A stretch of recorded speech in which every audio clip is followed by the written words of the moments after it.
ప్రభునందు ప్రియ పరిశుద్ధ దేవుని కుమారులారా, దేవుని కుమార్తెలారా, మన ప్రభువును రక్షకునైన యేసుక్రీస్తు వారి అతి పరిశుద్ధ నామంలో శుభములు వందనం తెలియజేస్తున్నాను. దేవునికి స్తోత్రములు.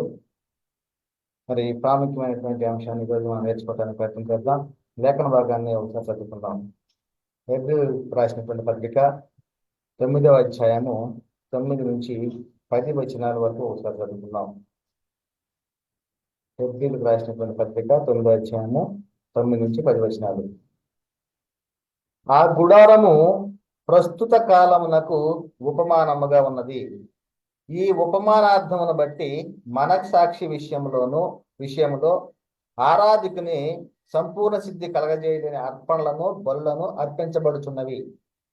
ఇవి దిద్దుబాటు జరుగు కాలము వచ్చి వరకు విధింపబడి అన్నపానములతోనూ నానా విధములైన ప్రక్షాళనలతోనూ సంబంధించిన శరీరాచారములు మాత్రమై ఉన్నవి. ప్రభునందు ప్రియ పరిశుద్ధ దేవుని కుమారులారా, ప్రార్థన చేసుకుని వాక్యాన్ని ప్రారంభించుకుందాం. కృప కలిగిన ప్రేమ కలిగిన ప్రియ పరలోకపు తండ్రి, నీ ఘనమైన అత్యున్నతమైన మహోన్నతమైన నామను బట్టి స్తుతులు స్తోత్రాలు చెల్లిస్తూ ఉన్నాం నాయన. తండ్రి, ఈ సమయంలో వాక్యాన్ని ప్రకటించడానికి సిద్ధపడి ఉంది కదా తండ్రి, నీ యొక్క ఆత్మ సహాయాన్ని అందించండి. నీ నోటి బోరుగా వాడుకోనండి. ఆత్మ సంబంధమైనటువంటి సంగతులు సరిచూసుకుంటూ ఉన్నట్టుగా ప్రకటించడానికి నీ యొక్క జ్ఞానము శక్తిని దయచేయండి ఆయన. అదేవిధంగా తండ్రి, ఎందరైతే తండ్రి ఈ యొక్క వాక్యాన్ని వినడానికి సిద్ధపడుతూ ఉన్నారో వారందరి హృదయంలో కూడా తండ్రి వాక్యాన్ని ఫలింపజేసి ఆ వాక్య ప్రకారంగా అనుసరించి జీవించడానికి నీ కృపలో భద్రపరచమని మా ప్రభువును రక్షకుడైన యేసుక్రీస్తు వారి అతి పరిశుద్ధ నామములో మిక్కిలి వినయంగా ప్రార్థించి పెట్టుకుంటూ ఉన్నాం పరమ తండ్రి, ఆమేన్. ప్రభువునందు ప్రియ పరిశుద్ధ దేవుని కుమార్తెలారా, మరి చదవబడిన లేఖన భాగాన్ని ఒకసారి పరిశీలన చేసినట్లయితే హెబ్రీయులకు రాసినటువంటి పత్రిక 9వ అధ్యాయంలో 9 నుంచి 10 వచనాలు, 9వ అధ్యాయము 9 నుంచి 10 వచనాల్లో ఏమని రాయబడి ఉంది? ఆ గుడారము ప్రస్తుత కాలమునకు ఉపమానముగా ఉన్నది. ఇక్కడ చెప్పబడుతూ ఉన్నటువంటిది దేని గురించి చెప్పబడతా ఉంది అంటే, మరి ఉపమానముగా ఉన్నట్టుగా చెప్తున్నాడు. ఏ గుడారం అనేటువంటిది మొదటి ప్రారంభంలో మరి దేవుని యొక్క నివాస స్థలము, మరి ప్రత్యక్ష గుడారం అని అక్కడికి వచ్చి నేను మాట్లాడతాను అనేటువంటి విషయాలను మనం చూస్తూ ఉన్నాం, లేఖనాల్లో చదువుతూ ఉన్నాం.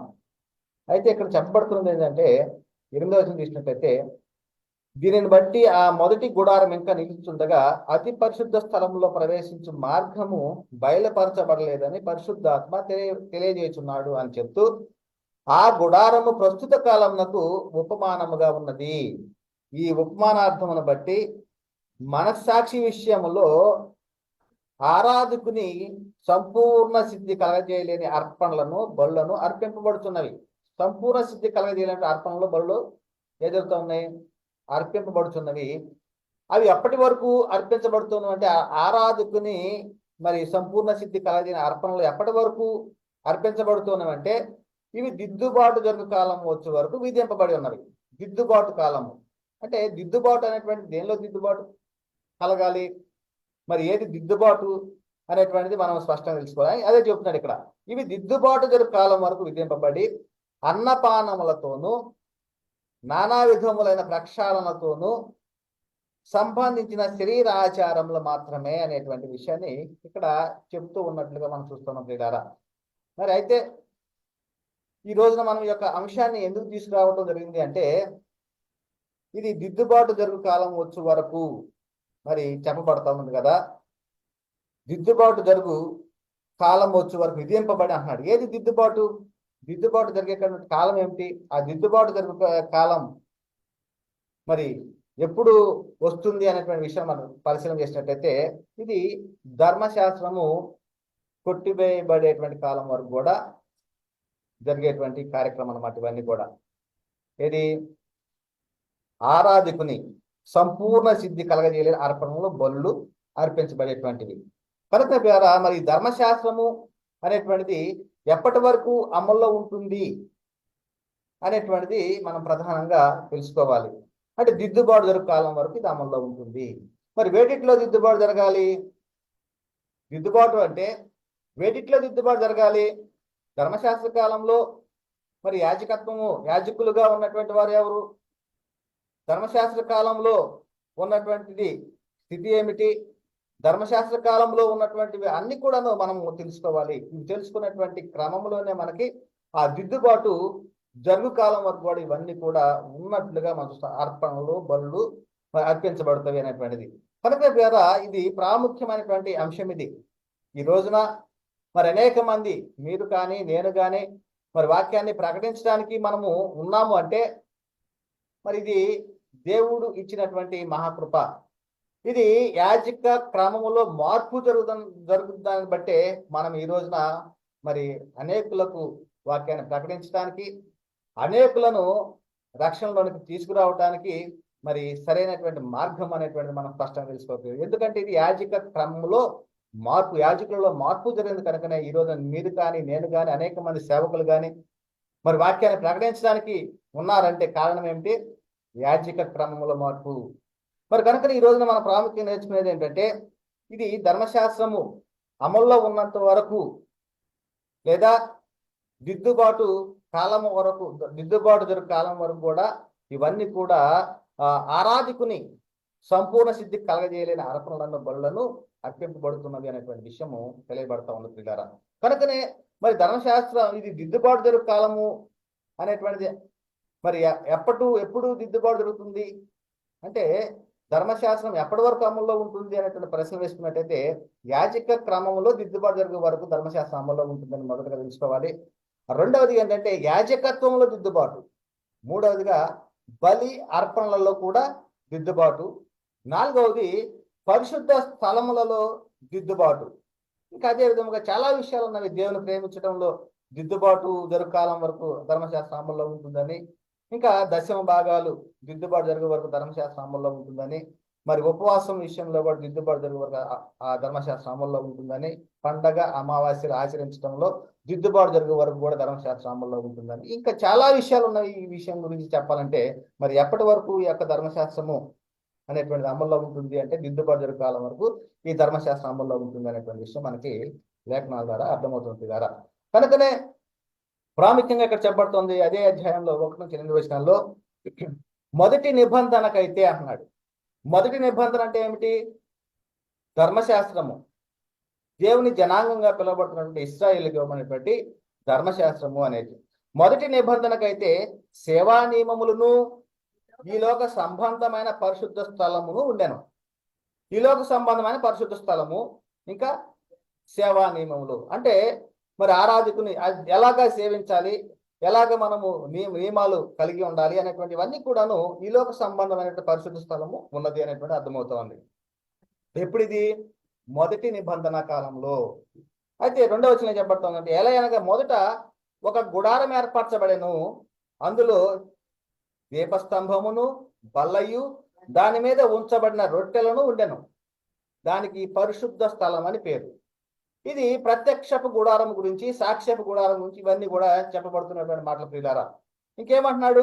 రెండవ తెరకు ఆవల అతి పరిశుద్ధ స్థలమును గుడారము ఉండెను, అతి పరిశుద్ధ స్థలము గుడారము ఉండెను, అందులో సువర్ణ ధూపార్తియు అంతటను బంగారు రేకులతో తాపబడిన నిబంధన మందసమును ఉండెను. ఆ మందసములో మన్నా గల బంగారు పాత్రయు చిగురించిన అహరోను చేతికరయు నిబంధన పలకలను ఉండెను. 5వ వచనంలో దానిపైన కరుణాపీఠమును కమ్ముకొనుచున్న మహిమ గల కెరూబులు ఉండెను. వీటిని గూర్చి ఇప్పుడు వివరముగా చెప్పవల్లపడదు అంటూ ఇవి ఇలా ఏర్పరచబడినప్పుడు యాజకులు సేవ చేయుసు. ఎవరు యాజకులు? మొదటి నిబంధన కాలంలో యాజకులు ఎవరు అంటే లేవీలు. ఆ యాజకులు సేవ చేయుచు నిత్యమును ఈ మొదటి గుడారంలోనికి వెళ్ళుదురు కానీ నిత్యము మొదటి గుడారంలోకి వెళ్ళేవాళ్లే. మరి సంవత్సరంలో ఒక్కసారి మాత్రమే ప్రధాన యాజకుడు ఒక్కడే రక్తము చేతబట్టుకొని రెండవ గుడారంలోనికి ప్రవేశించను. ఆ రక్తము తన కొరకును ప్రజల అజ్ఞాన కృత్యముల కొరకును అతడు అర్పించును. చూడండి, ఈ యొక్క మొదటి నిబంధనలో ఉన్నటువంటి ఈ యొక్క ప్రత్యక్షపు గుడారం గురించి ఇక్కడ చెప్పబడుతున్నది. ఈ యొక్క ప్రత్యక్షపు గుడారంలో మరి యాజకులు సేవ చేసేటువంటి వారు, మరి మొదటి గుడారంలోనికి నిత్యము వెళ్ళేటువంటి వారు, రెండవ గుడారంలోకి అయితే సంవత్సరానికి ఒక్కసారే వెళ్తూ తన కొరకు ఆ రక్తమును ప్రజల అజ్ఞాన కృత్యముల కొరకును అతడు అర్పిస్తాడట. అయితే ఇక్కడ చెప్తున్నాడు, దీనిని ఆ మొదటి గుడారం ఇంకా నిల్చుండగా అతి పరిశుద్ధ స్థలంలో ప్రవేశించే మార్గము బయలుపరచబడలేదని పరిశుద్ధాత్మ తెలియజేస్తున్నాడు. పిల్లరా, మరి ఈ విధముగా మొదటి నిబంధన కాలంలో ఉన్నటువంటి సేవా నియమాలు మరి ఇవన్నీ కూడా మనము చూస్తూ ఉన్నాము లేఖనాల ద్వారాగా. ఏమేమి ఉంటుంది అక్కడ అంటే పరిశుద్ధ స్థలం ఉంటుంది, అతి పరిశుద్ధ స్థలం ఉంటుంది. పరిశుద్ధ స్థలంలో ఏమేమి ఉంటాయో, అతి పరిశుద్ధ స్థలంలో ఏమేమి ఉంటాయో, పరిశుద్ధ స్థలంలో ఎన్ని రోజులకి ప్రతిరోజు వెళ్ళేవారు, అతి పరిశుద్ధ స్థలంలోనికి సంవత్సరంలో ఒక్కసారి వెళ్ళేటువంటి వారు. కనుకనే ఈ విధముగా ఈ యొక్క యాజక క్రమములో మనం ప్రధానంగా చూసుకున్నట్టయితే మరి దిద్దుబాటు జరుగు వరకు, యాజక క్రమంలో దిద్దుబాటు జరుగు వరకు కూడా ధర్మశాస్త్రం అమల్లో ఉంటుంది. దిద్దుబాటు జరుగు కాలము అంటే యాజక క్రమము, యాజకులలో మార్పు అనేటువంటిది ఈరోజు మనం నేర్చుకున్నాం ప్రియులారా. మరి యాజకులు అంటే మనం ఏమనుకుంటున్నాం, ప్రజలకు దేవునికి మధ్యవర్తులుగా వ్యవహరించేటువంటి వారు యాజకులు. ఇంకా ప్రజల పక్షముగా దేవుని ఎదుట విజ్ఞాపన చేసేటువంటి వారు యాజకులు. దేవుని పక్షమున ప్రజలకు దేవుని చిత్తాన్ని తెలియజేసేవారు యాజకులు. యాజకుడు దేవునికిని మానవులకును కూడా మధ్యవర్తిగా ఉంటాడు. దేవుని సేవిస్తూ దేవుని నామాన్ని బట్టి ప్రజలను దీవించేవారే యాజకుడు. పిల్లారా, మరి యాజకుని యొక్క విశిష్టత మరి ఈ విధంగా ఉన్నది పిల్లారా.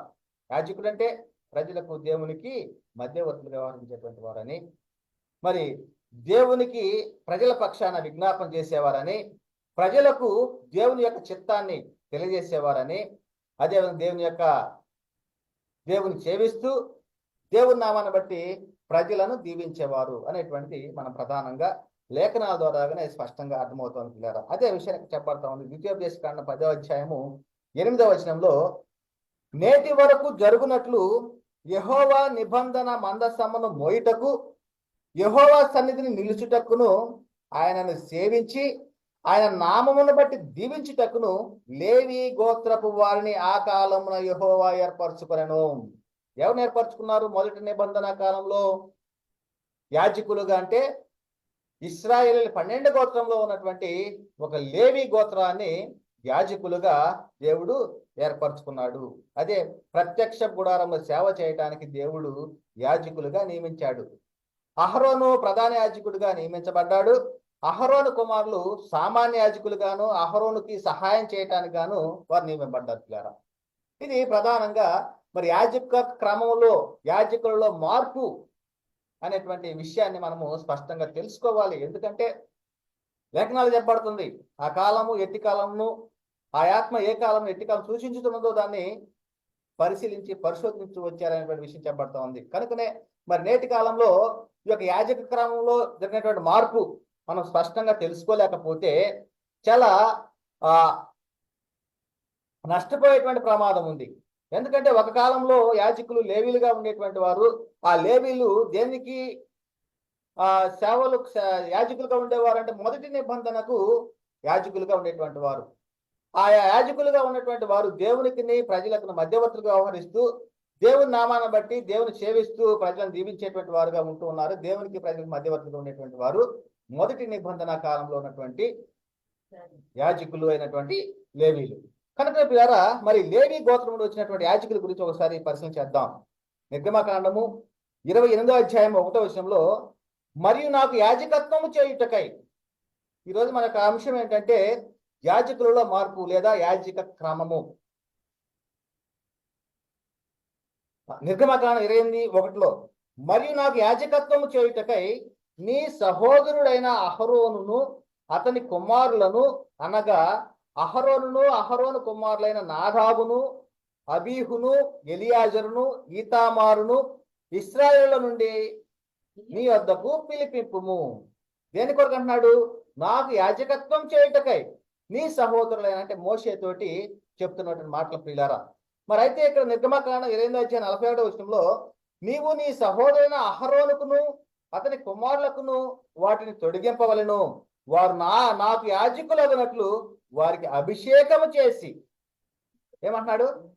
వారిని అభిషేకము చేసి వారిని ప్రతిష్ఠించి వారిని పరిశుద్ధపరచవలను. ఇక్కడ అభిషేకం గురించి కూడా మనము దిద్దుబాటు జరుగు కాలం వరకు అనేటువంటి విషయంలో కూడా మనం నేర్చుకోవచ్చు. అభిషేకము అనేటువంటి నాడు నేడు అనేటువంటి విషయం ప్రధానమైన అంశంగా కూడా మనం తెలుసుకోవడం ప్రయత్నం చేద్దాం పిల్లరా. కనుక ఇక్కడ యాజకులగుటకు వారికి అభిషేకం చేసి వారిని ప్రతిష్ఠించి వారిని పరిశుద్ధపరచాలి.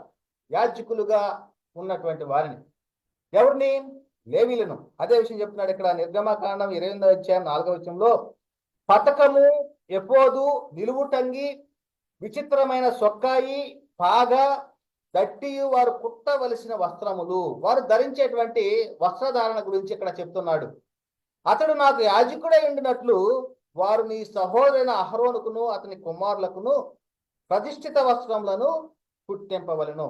ఇది యాజకులుగా ఉండటానికి మొదటి నిబంధన కాలంలో ప్రాముఖ్యంగా చెప్తున్నా, స్పష్టంగా చెప్తున్నా, మొదటి నిబంధన కాలంలో వస్త్రధారణ ఈ విధంగా ఉండేటువంటిది అనేటువంటిది. కనుక పిల్లరా, మరి ఈ విధంగా మరి లేవి గోత్రం నుంచి యాజకులను నియమించినట్టు మనం చూస్తా ఉన్నాం. ఇదే విషయం నిర్గమకాండం 29:1 చెప్తున్నాడు, అహరోనుకును అతని కుమారులకును దట్టిని కట్టి వారికి కుల్లాయలను వేయించవలను. నిత్యమైన కట్టడాన్ని బట్టి యాజకత్వము వారికగును. నిత్యమైన కట్టడాన్ని బట్టి యాజకత్వము వారికగును. అహరోనును అతని కుమారులను అలాగున చేయవలననేటువంటి విషయం ఇక్కడ చెప్పబడుతుంది. కనుకనే మరి ఎవరు యాజకత్వం పొందుతున్నారు మొదటి నిబంధన కాలంలో అంటే లేవి కుమారులు, లేవి గోత్రము సంబంధించిన వారు అనేటువంటిది మనం అర్థం చేసుకుంటున్నాం. అదే హెబ్రీ రాసిన పత్రిక 5వ అధ్యాయంలో 5వ వచనం రాయబడింది కొత్త నిబంధనలో. మరియు లేవి కుమారులలో యాజకత్వం పొందువారు. ఎవరు యాజకత్వం పొందుతున్నారు మొదటి నిబంధన కాలంలో అంటే లేవి కుమారులలో నుండి యాజకత్వం పొందువారు అనేటువంటిది ఇక్కడ చెప్పబడుతుంది పిల్లారా.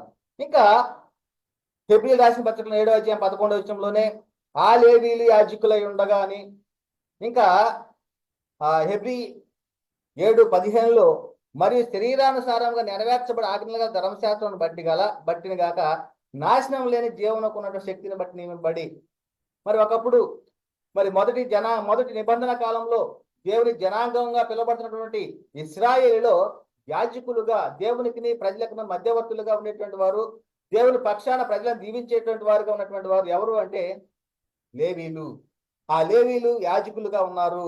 కనుకనే ఆ యొక్క మొదటి నిబంధన కాలంలో యాజకులుగా మరి ఎవరిని నియమించారు అంటే బలహీనత గల మనుషులకు యాజకులుగా నియమించాడు అనే విషయం చెప్పబడతా ఉంది.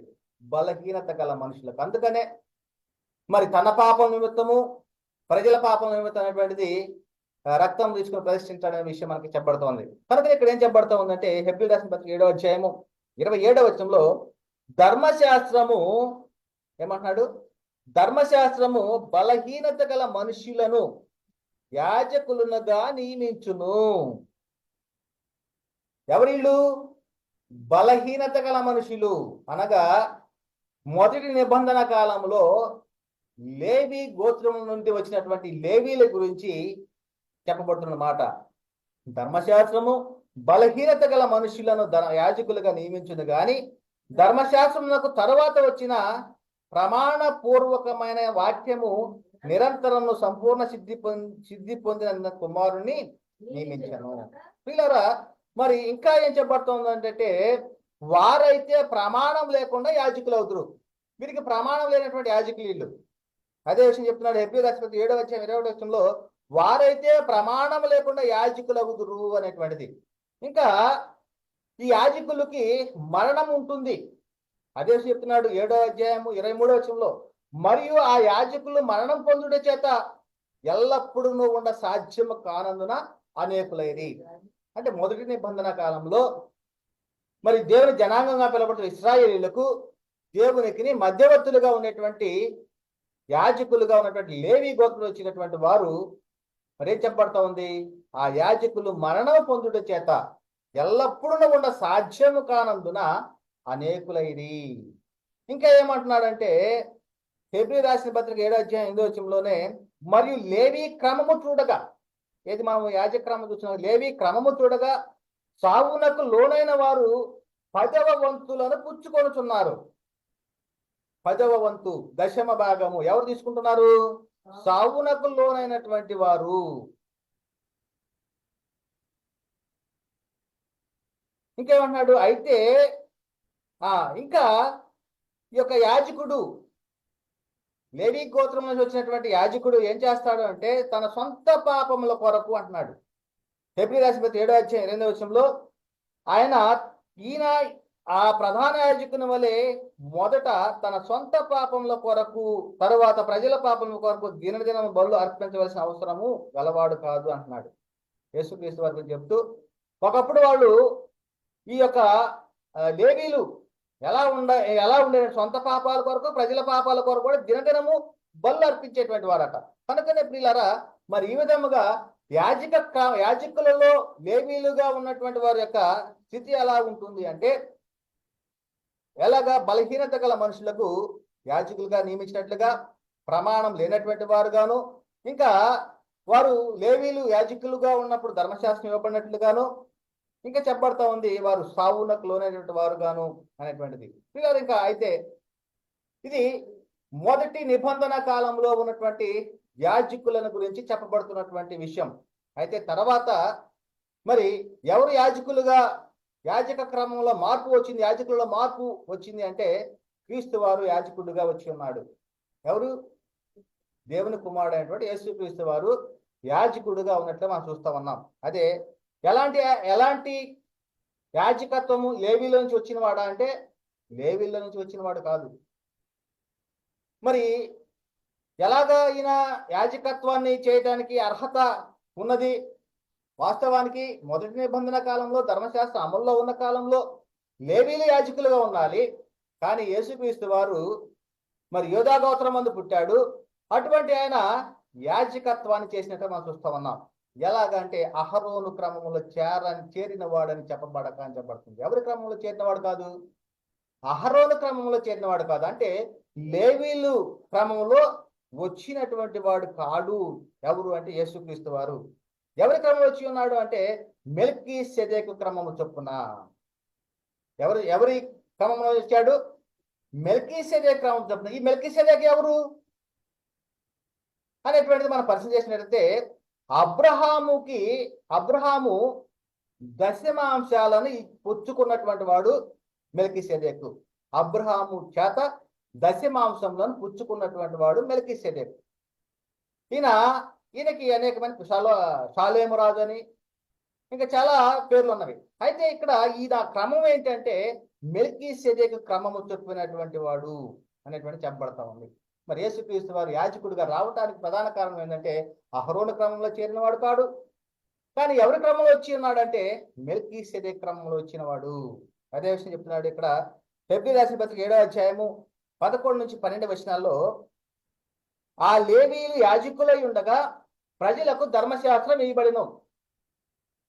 ధర్మశాస్త్ర కాలంలో, మొదటి నిబంధన కాలంలో లేవీలు యాజకులుగా ఉన్నప్పుడు ధర్మశాస్త్రం ఇవ్వబడింది. కనుక ఆ యాజకుల వలన సంపూర్ణ సిద్ధి కలిగిన ఎడల, అంటే ఆ యాజకుల వలన సంపూర్ణ సిద్ధి కలగలేదు. అయితే కలిగిన ఎడల అహరోను క్రమంలో చేరిన వాడని చెప్పబడక మెల్కీసెదెకు క్రమం చొప్పున మరొక యాజకుడు రావలసిన అవసరం ఏమిటి అని, ఇదియుగాక యాజకులు మార్చబడిన ఎడల ఆవశ్యకముగా యాజక ధర్మము సహా మార్చబడను. యాజకులు మారిపోతే ఏమవుతుంది? యాజక ధర్మం కూడా మారిపోతుంది. చూడండి, మరి యేసుక్రీస్తు వారు ఏ క్రమంలో వచ్చినవాడు యాజకత్వం చేయడానికి? లేవి క్రమంలో వచ్చినవాడు కాదు. మరి ఏ క్రమం బట్టి యాజకుడిగా ఉన్నాడు అంటే మెల్కీసెదెకు క్రమం బట్టి యాజకుడిగా ఉన్నాడు. అయితే మెల్కీసెదెకు క్రమం చెప్పినట్టు వచ్చినటువంటి ఈ యాజకుడు గనక మారినప్పుడు ఏం మారుతుంది? యాజక ధర్మం కూడా మార్చబడతా ఉంది అనేటువంటి విషయం ఇక్కడ చెప్పబడుతుంది. కనుకనే మరి యేసుక్రీస్తు వారు మరి లేవి గోత్రంలో పుట్టాడంటే ఆయన లేవి గోత్రంలో పుట్టినవాడు కాదు. ఆయన ఎలా చెప్తూ ఉన్నాడు ఇక్కడ 7:13 హెబ్రీ రాసిన 7:13 ఎవరి గూర్చి ఈ సంగతులు చెప్పబడినో ఆయన వేరొక గోత్రములో పుట్టెను. ఆ గోత్రములోని వాడెవడను బలిపీఠం వద్ద పరిచర్య చేయలేదు. చూడండి, ఏ గోత్రం సంబంధించిన యేసుక్రీస్తు వారు అంటే మన ప్రభువు 14 మన ప్రభువు యూదా సంతానమందు జన్మించినట్టు స్పష్టమే. ఎలాగా అంటే ఏ గోత్రము చెందినవాడు యేసుక్రీస్తు వారు అంటే లేవి గోత్రికుడు కాదు, అహరోల క్రమంలో వచ్చినటువంటి యాజకుడు కాదు. అయితే మెల్కీసెదెకు క్రమంలో వచ్చిన వాడు గోత్రం కూడా మారిపోయింది, యూదా గోత్రం మందు వచ్చాడు అనేటువంటి విషయం చెప్పబడుతుంది. అందుకని ఆ గోత్ర విషయంలో యాజకులను గురించి మోషే ఏమీ చెప్పలేదు. అంటే మోషే ఉన్న కాలంలో యూదా గోత్రంలో నుండి యాజకులు వస్తారు అనేటువంటి విషయము ఆయన ఎప్పుడు కూడా చెప్పలేదు అనే విషయం ప్రస్తావన చేస్తూ ఉంటూ ఇక్కడ 15 వచ్చి చెప్పబడుతున్నాడు. మరియు శరీరానుసారముగా నెరవేర్చబడు ఆజ్ఞగల ధర్మశాస్త్రం బట్టి గాక నాశనము లేని జీవనకున్న శక్తిని బట్టి నియమింపబడి. ఒకప్పుడు శరీరానుసారంగా నెరవేర్చబడేటువంటి ఆజ్ఞలు అవి ధర్మశాస్త్రము. అయితే యేసుక్రీస్తు అనేటువంటి ప్రధాన యాజకుడు వచ్చినప్పుడు నాశనము లేని జీవనకున్న శక్తిని బట్టి నియమింపబడి ఉన్నాడు అనేటువంటి విషయం ఇక్కడ చెప్పబడుతుంది పిల్ల. కనుక ఏమంటారంటే మెల్కీసెదెకు పోలిన వాడైన వేరొక యాజకుడు వచ్చి ఉన్నాడు. ఎవరిని పోలినవాడు? మెల్కీసెదెకును పోలిన వాడైనా వేరొక యాజకుడు వచ్చి ఉన్నాడు అనేటువంటి విషయం ఇక్కడ చెప్పబడుతుంది 7వ అధ్యాయం 16వ వచనంలో. అంటే మెల్కీసెదెకును పోలిన వాడైనటువంటి వేరే యాజకుడు వచ్చిన వాడు కనుక మరి ఏమవుతుంది అంటే నిరంతరము మెల్కీసెదెకు క్రమం చొప్పున యాజకుడువై ఉన్నావు అని ఆయన విషయమే సాక్ష్యము చెప్పబడింది. అదే విషయం 7వ అధ్యాయం 17వ వచనంలో రాయబడి ఉంది. ఏలైనగా నీవు నిరంతరము మెల్కీసెదెకు క్రమం చొప్పున యాజకుడువై ఉన్నావు. నిరంతరము అంటే ఒకప్పుడు వారు యాజకులు మరి మరణంలోకి లోనేటువంటి వారు, సావునకు లోనేటువంటి వారికి ధర్మశాస్త్రం ఇవ్వబడింది, దానిలో యాజకులుగా నియమించబడ్డారు. అయితే యాజకులు మార్చబడవలసి వస్తుంది. అయితే ఈయనైతే యేసుక్రీస్తు వారు నిరంతరము యాజకుడు అన్నాడు అనే విషయం చెప్పబడుతుంది. అదే విషయం కీర్తన గ్రంథంలో 110లో 4వ వచనం చెప్పబడతా ఉంది. మెల్కీసెదెకు క్రమం చొప్పున నీవు నిరంతరం యాజకుడు ఎందువని యెహోవా ప్రమాణము చేసి ఉన్నాడు. చూడండి, వారైతే ప్రమాణం లేనటువంటి వారు లేవీలు, అయితే ఈయన ప్రమాణము చేయబడినటువంటి వాడు యేసుక్రీస్తు వారు. అదే విషయం చెప్తున్నారు కదా, మెల్కీసెదెకు క్రమము చొప్పున నీవు నిరంతరం యాజకుడు ఎందువని యెహోవా ప్రమాణము చేసి ఉన్నాడు, ఆయన మాట తప్పని వాడు. కనుక పిల్లరా, మరి ఈ విధముగా హెబ్రీయుల రాసిన పత్రిక 5వ అధ్యాయము 5 నుంచి 6 వచనాల్లో అటువల క్రీస్తు కూడా ప్రధాన యాజకుడు ఒకటకు తను మహిమపరచుకొనలేదు, కానీ నీవు నా కుమారుడవు, నేను నేడు నిన్ను కని ఉన్నాను అని ఆయనతో చెప్పిన వాడే ఆయనను మహిమపరిచెను. ఆ ప్రకారమే నీవు మెల్కీసెదెకు యొక్క క్రమము చొప్పున నిరంతరం యాజకుడు ఉన్నావు అని వేరే ఒక చోట చెప్పుతున్నాడు. ఇది కీర్తన గ్రంథము 110:4లో చెప్పబడినట్లుగా పిల్లలు. కనుకనే మరి మెల్కీసెదెకు క్రమములో వచ్చిన ప్రధాన యాజకుడు అని దేవుని చేత పిలువబడ్డాడట యేసుక్రీస్తు వారు. దేశం చెప్పబడతా ఉంది హెబ్రీ రాసిన పత్రిక 5వ అధ్యాయము 9-10 వచనాల్లో, మరియు ఆయన సంపూర్ణ సిద్ధి పొందిన వాడై మెల్కీసెదెకు క్రమము చొప్పున క్రమములో చేరిన ప్రధాన యాజకుడు అని దేవుని చేత పిలువబడి తనకు విధేయులైన వారికి అందరికీ నిత్య రక్షణకు కారకుడాయను. నిత్య రక్షణకు కారకుడాయను. ఎవరు? మెల్కీసెదెకు క్రమం యొక్క క్రమములో చేరిన ప్రధాన యాజకుడు దేవుని చేత పిలువబడినటువంటి వాడు. మరైతే ఈయన ప్రమాణము లేకుండా యాజకుడు కాలేదట, ఈయనకి ప్రమాణం ఉంది. అదే విషయం చెప్తున్నాడు కదా ఇక్కడ. ఏమంటున్నాడు? హెబ్రీ రాసిన పత్రిక 7వ అధ్యాయము 20 నుంచి 22 వచనాల్లో, మరియు ప్రమాణం లేకుండా యేసు యాజకుడు కాలేదు. 110లో కీర్తన 110:4లో చెప్తున్నాడు కదా, మెల్కీసెదెకు క్రమం చొప్పున నిరంతరం యాజకుడు ఎందువని యెహోవా ప్రమాణం చేసి ఉన్నాడు అని చెప్తూ ఇక్కడ మరి ప్రమాణం లేకుండా యేసు యాజకుడు కాలేదు గనుక ఆయన మరి శ్రేష్టమైన నిబంధనకు పూట కాపాయను. మరి శ్రేష్టమైన నిబంధన అంటే 2వ నిబంధన, క్రొత్త నిబంధన. దీనికి ఏమైడు? నిబంధనకు పూట కాపాయనంటూ వారైతే ప్రమాణం లేకుండా యాజకులు అవుతురు. ఎవరు వారు? లేవీలు.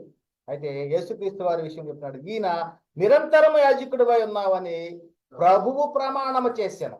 ఎవరు ప్రమాణం చేశాడు? ప్రభువే ప్రమాణం చేశాడు. తండ్రి అయిన దేవుడే ప్రమాణం చేశాడు.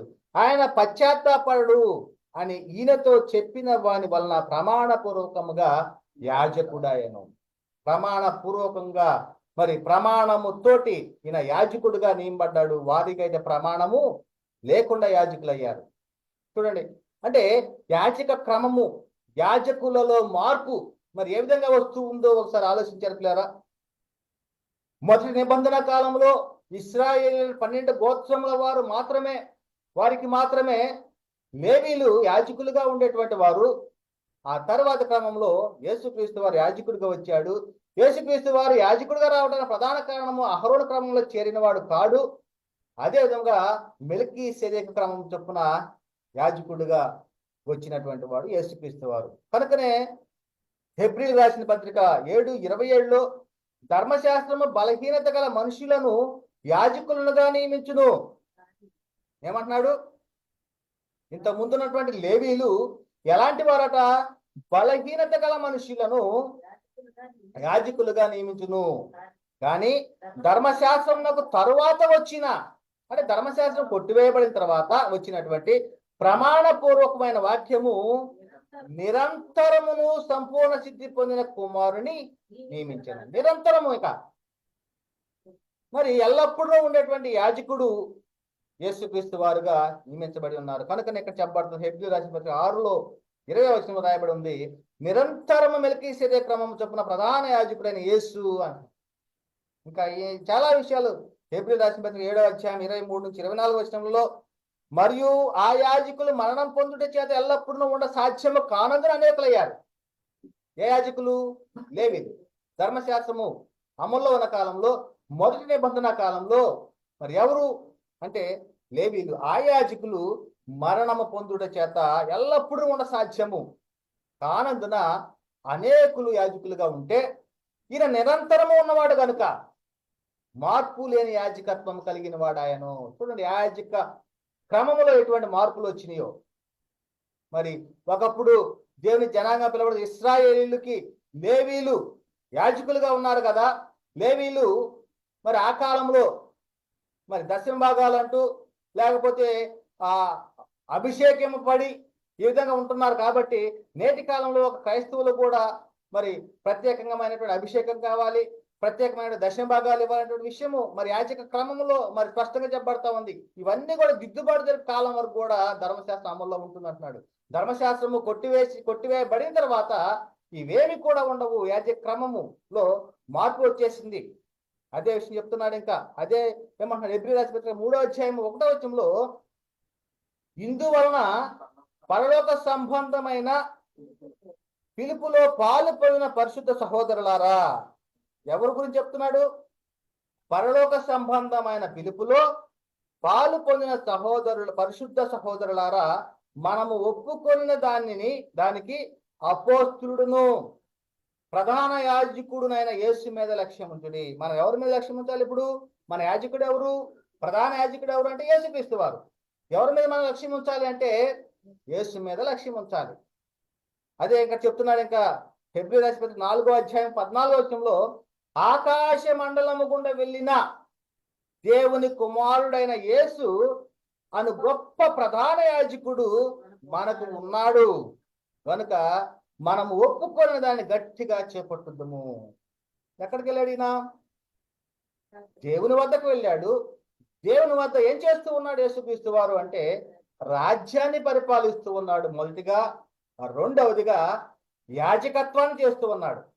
చాలా మంది ఏమంటున్నారు? ఇంకా తండ్రి కుమారుడు, కుమారుడే తండ్రి, త్రియేకుడు, త్రిత్వంలో ఏకత్వం అనేటువంటి బోధకులకి మరి ఈ విషయాలు తెలియట్లా.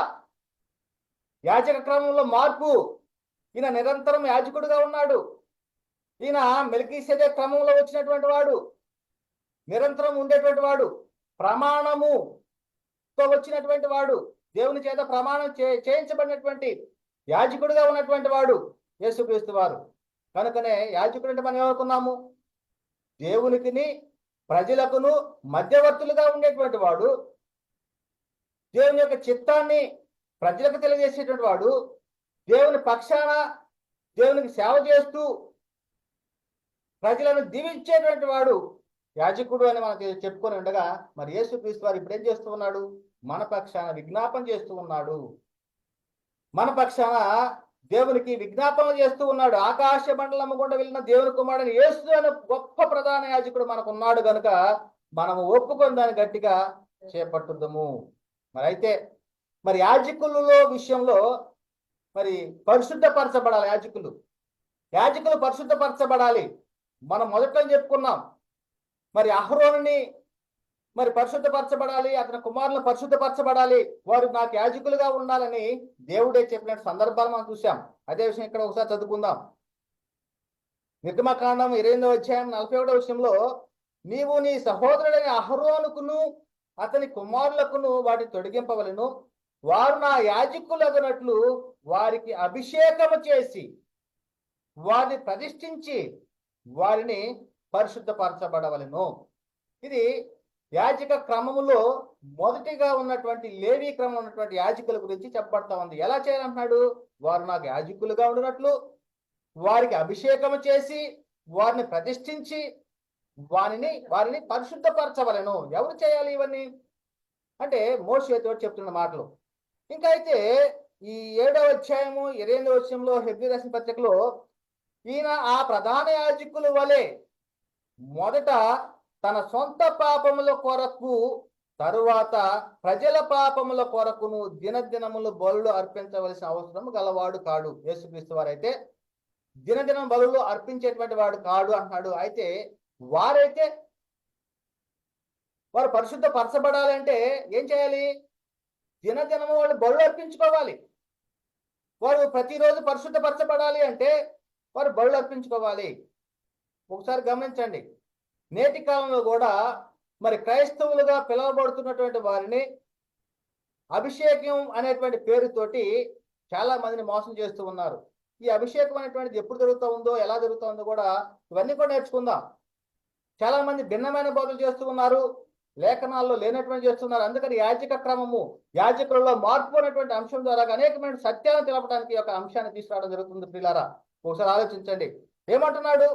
ఈయన ప్రధాన యాజకుల వలె, ఎవరు? యేసుక్రీస్తు వారు ప్రధాన యాజకుల వలె మొదట తన సొంత పాపంలో కొరకు తరువాత ప్రజల పాపంలో కొరకు దినదినము బలులు అర్పించవలసిన అవసరం గలవాడు కాడు. తన్ను తాను అర్పించుకున్నప్పుడు ఒక్కసారి ఈ పని ముగించాను. తన్ను తాను అర్పించుకున్నాడు, ఒక్కసారి పని ముగించేశాడు అనేటువంటిది ఇక్కడ చెప్పబడుతుంది. అందుకని యేసుక్రీస్తు వారి గురించి ఏం చెప్పబడుతుంది? పవిత్రుడును, నిర్దోషియు, నిష్కల్మషుడును, పాపులలో చేరక ప్రత్యేకముగా ఉన్నవాడు అనేటువంటి చెప్పబడతా ఉంది. ఇంకా యేసుక్రీస్తు వారు చాలా సందర్భాల్లో మరి నా యందు పాపం ఉన్నదని మీలో ఎవరు స్థాపించును అనేటువంటి విషయాన్ని కూడా చెప్తూ ఉన్నాడు. కనుక ఇంకొక సందర్భంలో ఆయన సమస్త విషయంలో మన వల్లే శోధింపబడినను ఆయన పాపము లేని వాడుగా ఉన్నాడు అనేటువంటి విషయం చెప్పబడుతుంది. అంటే యేసుక్రీస్తు వారి విషయంలో పాపము లేదు. అయితే అంతకుముందు ఉన్నటువంటి లేవీయుల క్రమంలో దినదినము వారి పాపముల కోసము బలులు అర్పణలు అర్పించేటువంటి పరిస్థితి. కనుక ఈయన ఒక్కసారి బలిగా అర్పించుకున్నాడు, పరిశుద్ధ స్థలంలోనికి మరి ఒక్కసారి యొక్క పనిని ముగించినట్లుగా చూస్తా ఉన్నాం పిల్లలు. కనుకనే అనీతిమంతుల కొరకు నీతిమంతుడు క్రీస్తు శరీర విషయంలో చంపబడి ఉన్నాడు, చనిపోయాడు అనే విషయాన్ని చెప్పబడుతూ ఉంది పిల్లరా. ఒకసారి ఆలోచించండి. మరి ఇంకా ఆయన పాపము చేయలేదు, ఆయన నోట ఏ కపటమును లేదు. మరి యేసుక్రీస్తు వారి విషయంలో మరి చెప్పబడుతున్నది ఏమిటి? మరి ఈయన పాపం చేయలేదు, మరి ఆయన నా యందు పాపం ఎవరు స్థాపిస్తారు అనేటువంటి విషయాలు, మరి మన వల్లనే శరీర విషయంలో బలహీనతలు లేనివాడుగాను మరి అన్ని కూడాను మరి చాలా స్పష్టంగా పాపం లేనట్టుగా, పాపం లేనివాడుగా జీవించినట్లుగా చెప్పబడతా ఉంది యేసుక్రీస్తు వారి విషయంలో. అయితే అంతకుముందు ఉన్నటువంటి యాజకులు అయితే దినదినము వారి పాపల నిమిత్తము బలులు అర్పించేటువంటి పరిస్థితి ప్రియరా. కనుకనే ప్రియరా, మరి నేటి కాలంలో ఒక క్రైస్తవుడుగా మరి ఏ స్థితిలో ఉన్నాడు, ఎలా ఉన్నాడు అనేటువంటి మనం పరిశీలన చేసినట్టయితే ఇక్కడ చెప్పబడతా ఉంది,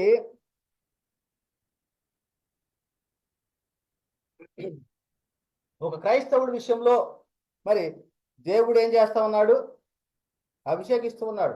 బాప్తిస్మం ద్వారాగా మరి పరిశుద్ధపరచబడుతూ ఉన్నాడు. పరిశుద్ధపరచబడినటువంటి వారు నీతిమంతులుగా తీర్చబడుతూ ఉన్నారు. మరి నేటి కాలంలో క్రైస్తవులే యాజకులు, క్రైస్తవులు ఏమై ఉన్నారు? యాజకులై ఉన్నారు. ఎలాగ యాజకులై ఉన్నారు అంటే ఇక్కడ చెప్పబడతా ఉంది ఏమంటే, ఈ మొదటి పునరుద్ధానంలో పాలు కలిగినటువంటి వారు ధన్యులను పరిశుద్ధులైందురు. ఇట్టి వారి మీద రెండవ మరణం అధికారం లేదు. వీరు దేవునికి క్రీస్తుకు యాజకులై క్రీస్తుతో కూడా 1000 సంవత్సరములు రాజ్యము చేయుదురు. యాజకులు. ఇప్పుడు యాజకులు ఎవరు? యాజకులలో మార్పు, యాజక క్రమంలో మార్పు వచ్చింది. యాజక క్రమము, యాజకుల్లో మార్పు. మొదటి నిబంధన కాలంలో ఎవరు యాజకులు అంటే లేవీలు. కొత్త నిబంధన మరి కాలంలో యాజకులు ఎవరంటే క్రైస్తవులే యాజకులు. యేసుక్రీస్తు వారు యాజకుడిగా ఎలా అయ్యాడు? అహరోను క్రమంలో చేరినవాడు కాదు, మెల్కీసెదెకు క్రమంలో చొప్పున వచ్చినవాడు. లేవి గోత్రం నుండి వచ్చినవాడు కాదు, యూదా గోత్రం నుండి వచ్చినటువంటి వాడు. కనుక పేర యాజక క్రమంలో మార్పు మనం స్పష్టంగా తెలుసుకోవాలి. నేటి కాలంలో మరి అనేక మంది మరి యాజకత్వం చేస్తూ ఉన్నారు అంటే దానికి ప్రధాన కారణం ఏమిటంటే యాజక క్రమం దిద్దుబాటు కాలము వచ్చు వరకు ఇవన్నీ కూడా శరీర ఆచారాలుగా ఉన్నవి. ధర్మశాస్త్రము అమల్లో ఉన్నంత కాలము కూడా మరి ఇవన్నీ కూడా ఉన్నట్లు చెప్తున్నాడు. కనుక ధర్మశాస్త్రం కొట్టివేయబడిన తర్వాత ఎవరు యాజకులు అంటే క్రైస్తవుడే యాజకులు అని చెప్పబడతా ఉంది. క్రైస్తవులే యాజకులు అంటే ప్రతి ఒక్కరికి బాధ్యత ఉంది. నేటి కాలం చాలా మంది ఏం చెప్తూ ఉంటారు అంటే మేము మాత్రమే యాజకత్వం చేయాలి, మీరు మాత్రం వినేవారుగానే ఉండాలి అనేటువంటి బోధలు చాలా మంది దగ్గర ఉన్నాయి. ఎవరు యాజకత్వం చేయాలి? మేమంటే ప్రత్యేకించబడి ఉన్నటువంటి వారము, అభిషేకింపబడినటువంటి వారము, మేము మాత్రమే యాజకత్వం చేయాలి, మేము మాత్రమే యాజకులుగా ఉండాలి అనేటువంటి బోధలు మనం వింటూ ఉన్నాం. అయితే ఇవన్నీ కూడా లేఖనానికి విరుద్ధము. ఏం చెప్పబడుతుంది లేఖనము? నువ్వు పరిశుద్ధపరచబడిన తర్వాత, దేవుని చేత అభిషేకింపబడిన తర్వాత బాప్తిస్మం ద్వారాగా నువ్వెవరివి అంటే రాజులైన యాజక సమూహం అంటున్నాడు. సార్ చూద్దాము, పేతురు గారు రాసిన మొదటి పత్రిక 2వ అధ్యాయం 9వ వచనంలో, అయితే మీరు చీకటిలో నుండి ఆశ్చర్యకరమైన తన వెలుగులోనికి మిమ్మల్ని పిలిచిన వాని గుణాతిశయములను ప్రచురము చేయ నిమిత్తము ఏర్పరచబడిన వంశము,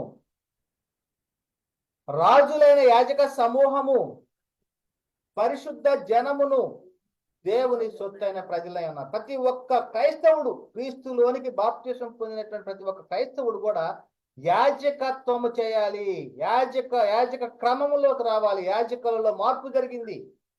యాజకత్వం చేసేటువంటి బాధ్యత ప్రతి ఒక్కరి మీద ఉంది ఒక క్రైస్తవుడుగా అనేటువంటి విషయం మనం స్పష్టంగా తెలుసుకోవాలి. అందుకనే ఇక్కడ చెప్తున్నాడు కదా ప్రకటన 1:6లో, మనలను ప్రేమించుచు, ప్రకటన గ్రంథము 1వ అధ్యాయము 6వ వచనంలో, మనలను ప్రేమించుచు తన రక్తము వలన మన పాపముల నుండి మనల్ని విడిపించిన వానికి, ఏమంటున్నాడు ఇక్కడ? తన రక్తము వలన మన పాపం నుండి మనలను విడిపించిన వానికి మహిమయు ప్రభావమును యుగయుగములు కలుగును గాక, ఆమేన్ అంటూ ఆయన ఏం చేసి ఉన్నాడంట? మనలను తన తండ్రి యగు దేవునికి ఒక రాజ్యముగాను యాజకులుగాను చేశాను. మరి యాజకులుగా చేయబడ్డావు. నువ్వు ఎక్కడున్నావు ఇప్పుడు? వినేవాడుగానే, లేదా ఫ్యాన్ కిందనో కిటికీ పక్కన కూర్చొని వాక్యం వినేవాడుగానే ఉంటున్నారా? ఏ స్థితిలో ఉన్నారు మీరు ఒకసారి ఆలోచించుకోండి. పరిశుద్ధ గ్రంథం ఏం చెప్పబడతా ఉంది? మీరు ఏ స్థితిలో ఉన్నారు? నువ్వు యాజకుడుగా ఉండవలసినటువంటిది, యాజకత్వం చేయవలసిన బాధ్యత నీ పైన ఉంది. అది చేయవలసినటువంటిది వాడుగా నువ్వు ఉన్నావు. కనుకనే ఏం చేస్తున్నాడు యేసుక్రీస్తు వారు? తన తండ్రి అయిన దేవునికి ఒక రాజ్యముగాను యాజకులుగాను చేశాడట. ఇంకా చెప్తున్నాడు ప్రకటన గ్రంథము 5వ అధ్యాయము 9-10 వచనాల్లో, ఆ పెద్దలు నీవు ఆ గ్రంథమును తీసుకొని దాని ముద్రను విప్పుటకు యోగ్యుడవు, నీవు వధింపబడిన వాడవై నీ రక్తం ఇచ్చి, చూడండి, ప్రతి వంశములోను, ఆయా భాషలు మాట్లాడు వారిలోను, ప్రతి ప్రజలోను, ప్రతి జనములోను దేవుని కొరకు మనుషులు అనుకొని, ఎలాగ కొన్నాడు? రక్తం ఇచ్చి. దేవుని కొరకు మనుషులు అనుకొని మా దేవునికి వారిని ఒక రాజ్యముగాను యాజకులుగాను చేసేది గనుక వారు భూలోకమందు ఏలుదురని కొత్త పాట పాడుదురు. యాజకుడు కాదా ఇప్పుడు నువ్వు? క్రీస్తులోనికి బాప్తిసం పొందిన తర్వాత, క్రీస్తును ధరించుకున్న తర్వాత మరి ఏ క్రమము నువ్వు? ఏ క్రమంలో చేరిన యాజకుడు నువ్వు? లేవి క్రమంలో చేరిన యాజకుడువా? లేకపోతే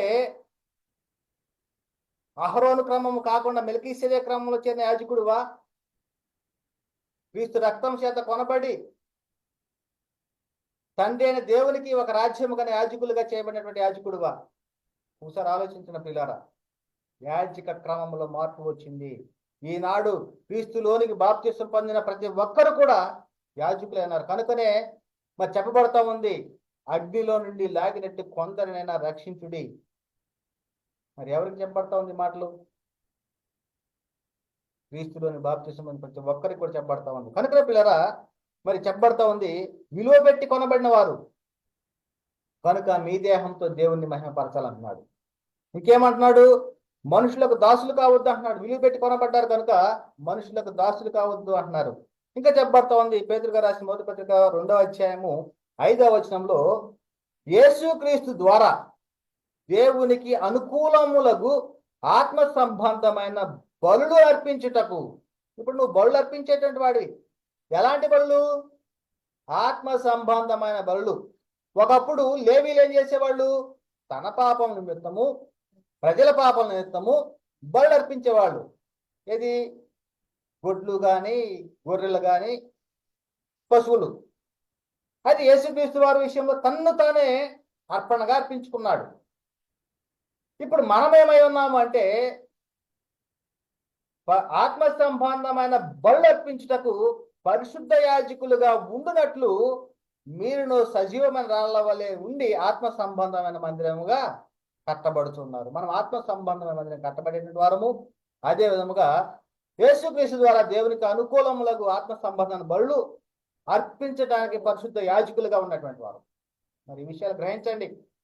చాలా మంది ఈ విషయాలు గ్రహించలేక మేము ఫ్యాన్ కింద కూర్చునే వాళ్ళమే, వినేవారమే, ఏదో 10 రూపాయలు 100 రూపాయలు సందా వేసేసి వెళ్ళిపోయేటువంటి వారమే. ఆ ఒక్కరోజు మాత్రమే బైబిల్ తీసుకొస్తాము, ఆ ఒక్కరోజు మాత్రమే బైబిల్ తెరుస్తాము, ఆ ఒక్కరోజు మాత్రమే బైబిల్ చదువుతాం.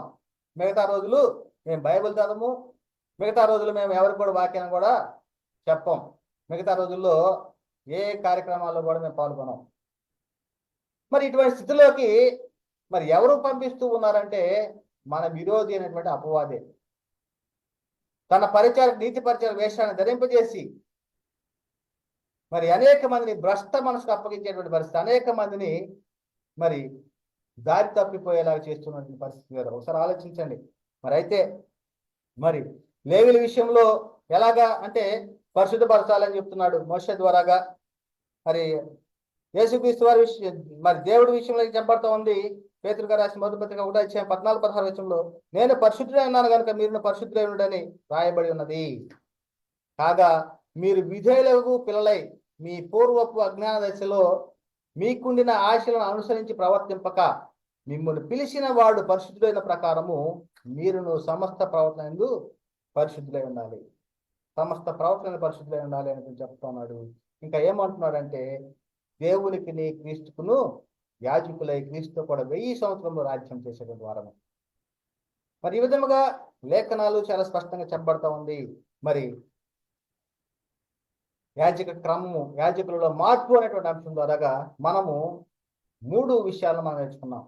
మొదటిగా, ఎవరు యాజకులుగా మొదటి నిబంధన కాలంలో ఉండేవారు అంటే లేవీలు. మొదటి నిబంధన కాలంలో, ధర్మశాస్త్ర కాలంలో లేవీలు యాజకులుగా ఉన్నారు.